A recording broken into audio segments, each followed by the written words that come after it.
To be honest right நம்ம எல்லாருமே வந்து நம்ம கரியர்ல we all keep going through a lot of things. இது கிரிக்கெட்டருக்கு மட்டும் இல்ல, பட் ஜென்ரலாவே சொல்றேன். எனக்கு வந்து ஒரு லாஸ்ட் 2 இயர்ஸாவே வந்து நான் என்னெல்லாம் பண்ணிருக்கேன், நைட்டு தூங்க போதெல்லாம் விக்கெட் விழுந்தது, ரன் அடிச்சதெல்லாம் ஞாபகம் வரும். பட் அதெல்லாம் வரதே இல்லை ஒரு 2 இயர்ஸா. சோ அதுவே ஒரு கிளியர் இண்டிகேஷன் தட் நம்ம வந்து அடுத்த பாதைக்கு போனோம் அப்படிங்கிறதுக்கு. சோ என்ன பொறுத்த வரைக்கும் அவ்வளவு பெரிய முடிவு இல்ல, நம்ம அடுத்த பாதைக்கு தான் போறோம். we are not done with anything.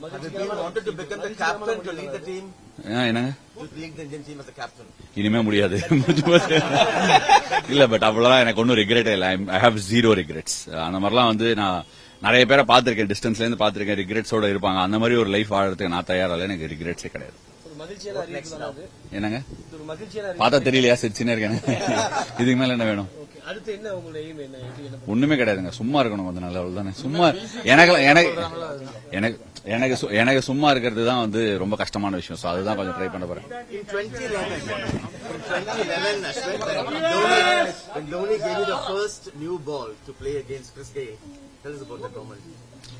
I think that part of me is still burning bright.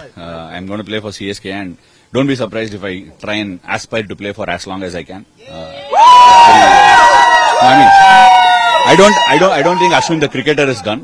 I think Ashwin the Indian cricketer has probably called it time. That's it.